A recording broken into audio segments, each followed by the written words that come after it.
Vikings, aqui é Paulo Marçal da Livros Vikings. Minhas irmãs, meus irmãos, esse será o nosso primeiro podcast sobre os Vikings, o nosso Vikingcast. Estamos aqui hoje com nossos amigos da Modelo Design, nossa parceira, com Ulisses Com. e com o Verde Emílio. E aí? Animado como sempre. Hoje a ideia é passar uma pincelada sobre quem são os Vikings, o que é mitologia, o que é mitologia, da onde tudo isso surgiu, tentar desmistificar algumas coisas, alguns paradigmas que existiam sobre os Vikings e fazer um jabá, lógico.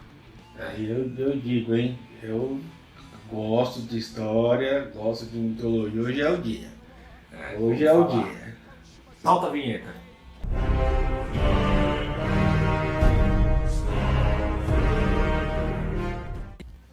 Então vamos lá, vamos falar um pouquinho. A primeira coisa que o pessoal precisa saber sobre os Vikings é que eles realmente existiram. Não é mitologia, Paulo? Não é mitologia, Não não é lenda, não é história. Os Vikings realmente existiram. Eles são os povos oriundos da Escandinava, tá? A Era Viking, que é o período que o pessoal gosta de estudar, com que a maioria das pessoas se identifica, inclusive eu e o Ulisses aqui principalmente, Inclusive casou com uma descendente do Ragnar Lothbrok, que muita gente deve saber quem é. E isso não é ficção. De fato, ela é descendente de Ragnar. Então, assim, tem muita coisa legal pra gente falar aqui. Vamos lá, a Era Viking, que a gente começou falando aqui. A Era Viking, ela compreende um período entre o ano 750 e o ano de 1066, tá? Mas, obviamente, durou mais do que isso e começou antes disso a intervenção dos Vikings na cultura, certo? Eu tenho uma pergunta. Paulo, o que é a Escandinávia? O que seria a Escandinávia, no caso? A Escandinávia é o território, que compreende a Suécia, a Noruega e a Dinamarca. Ainda que os Vikings tenham feito trabalhos de colonização na Finlândia, nas Ilhas Faroe, na própria Rússia e outros países daquela região. Mas de onde eles saíram, da onde vem a maior parte do conteúdo que a gente vai estudar e foi estudado, é a região ali da Noruega, Suécia e Dinamarca. Lugares quentes, tropicais, não é? Isso. Depois, obviamente, que eu esqueci de falar, hoje em dia muita gente é adepta da cultura pagã, mas na verdade a gente pode compreender aí o neopaganismo, que é o pessoal que veio da Islândia, da Groenlândia.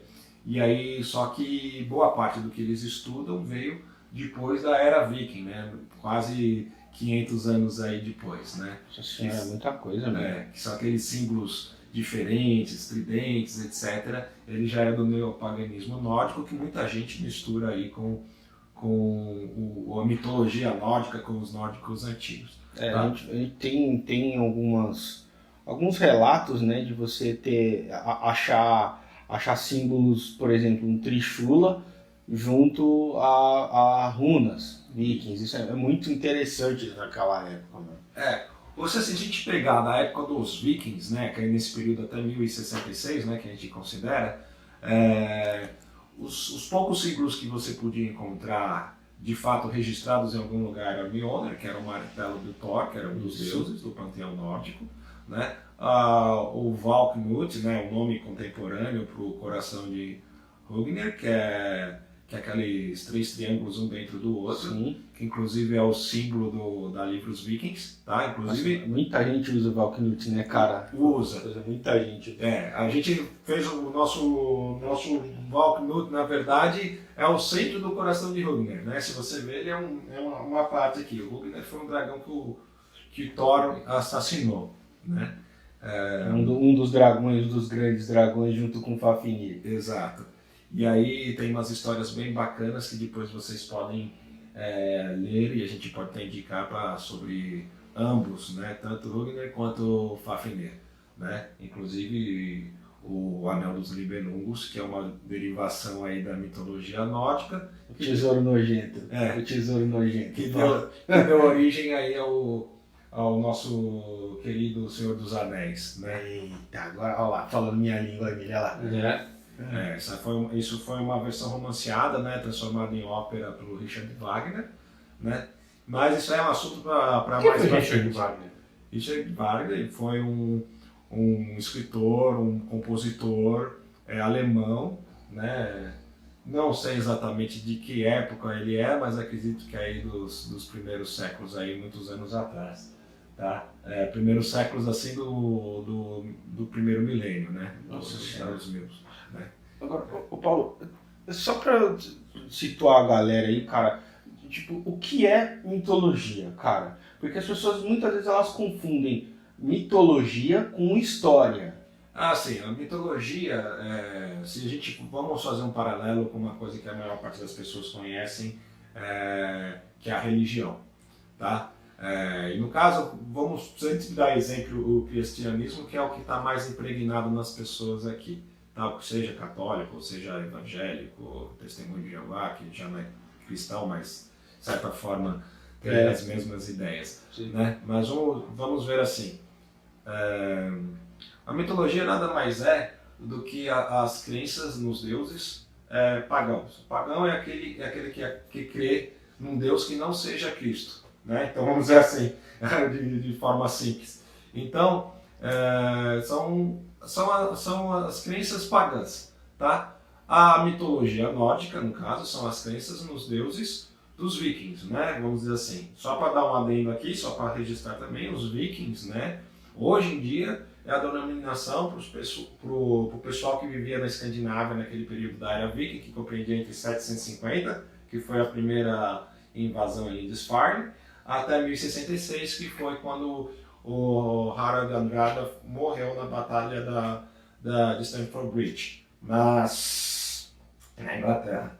Só que na época os vikings não se chamavam de vikings, né? Eles eram num segundo momento os dinamarqueses, quando começou a haver os reinos, mas até então era o povo do norte, né? Os norrenos, né? Como eles eram chamados.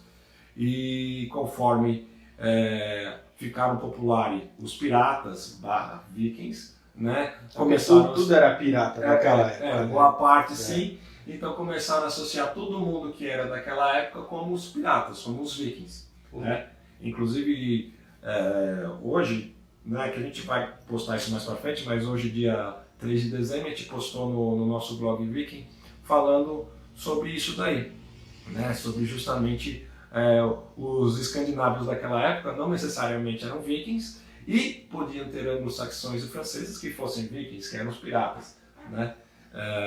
Mas hoje em dia a gente chama de viking o pessoal daquela época. Então a mitologia nórdica são as crenças religiosas pagãs dos vikings, né? Só uma pergunta que a gente está se aprofundando, mas o próprio nome viking tem alguma origem? Tem a nomenclatura no caso? Tem uma origem deles, né, que na verdade era como se fossem piratas do mar, né? Assim, simplificando, né, porque nem eu vou saber falar as palavras adequadas, mas é como se fossem os piratas do mar. E aí tem alguma coisa a ver com aquele que toma, aquele que puxa, não é? Isso, porque assim, a gente pode usar a palavra, que assim, é difícil porque as fontes são muito diversas, mas sim, em termos gerais é como se fossem os piratas do mar, mas podiam ser os viajantes brilhantes, qualquer coisa assim, nesse sentido, tá? Mas tem vários nomes que podem ser dados e a gente pode trabalhar com qualquer um deles, tá? Então, voltando lá, mitologia, na verdade, são as crenças pagãs, tá? Então, o pagão é aquele que acredita em uma religião que não é o cristão, né? E o ateu é aquele que não acredita em nenhuma religião.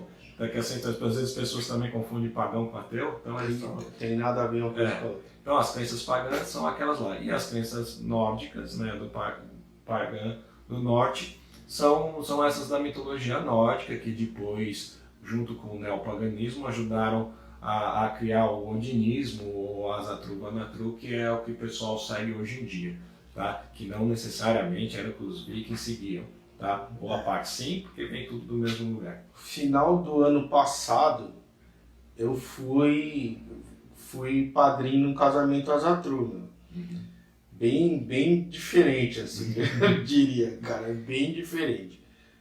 Porque isso foge totalmente ao que a gente está acostumado, principalmente aqui no Brasil, que a gente, há alguns anos atrás, a pessoa da minha geração vivia dentro dos dogmas da Igreja Católica, né? Hoje em dia não existe mais isso, né?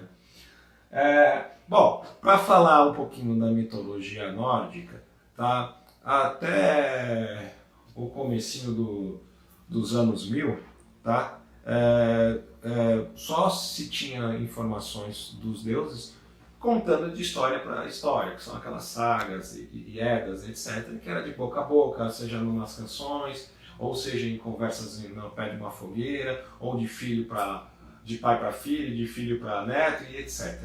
Então o registro histórico escrito só veio ter muito tempo depois. Só veio ter muito tempo depois. Foi um islandês, que inclusive era cristão, que é Snorri Sturluson, né? Que foi o primeiro cara que escreveu sobre a mitologia nórdica. O que ele queria fazer? Ele queria padronizar tudo que se conhecia sobre os deuses na época. E esses escritos de Snorri Sturluson são conhecidos como as Edas em prosa, né? Que é a base de tudo que você vê de mitologia nórdica hoje, e inclusive do neopaganismo odinista, que é o Asatru, Vanatru e etc.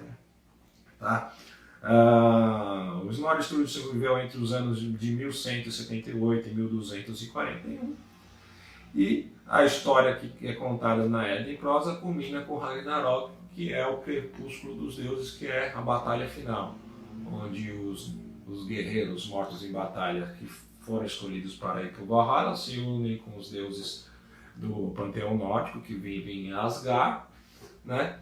E vão lutar contra os espectros de Hel e os filhos de Loki numa batalha do final dos dias, o crepúsculo dos deuses, a funesta profecia e o nome que vocês quiserem dar. Então vai ali, essa prosa, eu acho muito legal essa prosa, e uma parte dela em especial, que é basicamente um poema. Posso até buscar para vocês depois, se vocês quiserem. É um poema que ele conta sobre a escolha e a ascensão de Odin pelo conhecimento, né? Que é ele ficar dias de ponta cabeça, pendurado numa árvore. Ali é morte e renascimento de um viking, né? Onde ele nascia viking, vamos colocar lá. Mas isso está em poemas e tudo mais, e eu acho isso maravilhoso. E nesse mesmo poema ele conta o começo, né? E até esse renascimento de Odin. E isso está registrado também aí. E eu acho muito legal esse. Eu posso pegar para vocês outra hora e trazer. Inclusive, se as pessoas não tiverem muita paciência para fazer leitura em prosa, como na Edda em prosa de Snorri Sturluson, Precisem. tem um outro livro que é praticamente a mesma coisa, tá? É como se fosse uma reformulação, né, da Edda em prosa, que chama Tales of Norse Mythology, de Ellen Greber, tá? Que aí depois também a gente vai deixar esses nomes todos aí nas notas aí do rodapé, no descritivo do vídeo, e vocês podem ver. Óbvio, tem citações da Edda, porque a Edda é a base de tudo, mas é uma versão, vamos dizer assim, romanceada de tudo isso. Então, para quem não conhece, que a gente está falando aqui Edda em prosa, aqui, a gente acha que é só uma palavra, no caso, a gente está falando de um livro, né? Isso, que é um livro, que é aquele livro do Snorri Sturluson, que é a primeira transcrição da mitologia nórdica. Depois a gente entra mais, no próximo podcast a gente fala só desse livro que cabe, fala dos livros, de como ele é feito, como que Snorri Sturluson pensou, o que originou, e a gente vai passando ele detalhadamente aí para vocês. tá? A gente dá uma escarafunchada, né, como dizem alguns aí, para explicar melhor como funciona. Bom, esse primeiro podcast aqui foi só para a gente dar uma ambientada em vocês. A gente continua no próximo podcast. A gente vai trazer informações mais direcionadas, né, com um público, com um alvo, né, específico das nossas averiguações. Mas isso aqui foi só para a gente iniciar nossos trabalhos. Tá? Vale a pena deixar na descrição, não, ó, nos comentários aí sobre o que vocês querem ouvir. Porque, ó, vai por mim. Deixa aí nos comentários o que vocês querem ouvir, que o homem aqui responde, cara. Exatamente. Tem o grupo do WhatsApp, né? A gente tem... Vocês podem deixar os comentários aqui na descrição, vocês podem deixar no nosso blog, no site livrosvikings.com.br/blogviking. Vocês podem adicionar a gente no WhatsApp, o telefone é mais 55 11 98263 4066 e também por e-mail em sugestões @livrosvikings.com.br, sugestões sem acento. Tá bom? Então se a gente de repente passou alguma informação que não está tão correta, se quiser que a gente dá uma lida no próximo Vikingcast, ó, eu já falei MDcast, Vikingcast, né? Manda ali um e-mail pra gente que a gente lê nos próximos leituras de e-mails. Isso, por favor. Manda um e-mail, manda sua sugestão, manda sua reclamação, sua dúvida. Pode mandar o que você não concordar com a gente, porque a gente não está fazendo aqui, nesse caso, nenhum trabalho científico. A gente está passando as informações, os conhecimentos que a gente acumulou durante a vida aí. Obviamente, algumas coisas aí com algum embasamento. E a gente vai conversando, tá bom? Dia 20 de dezembro tem aí o lançamento do segundo volume da obra O Luap e a Unificação, de minha autoria. Estão todos convidados. Até a próxima. É isso aí, pessoal. Skol! Falou!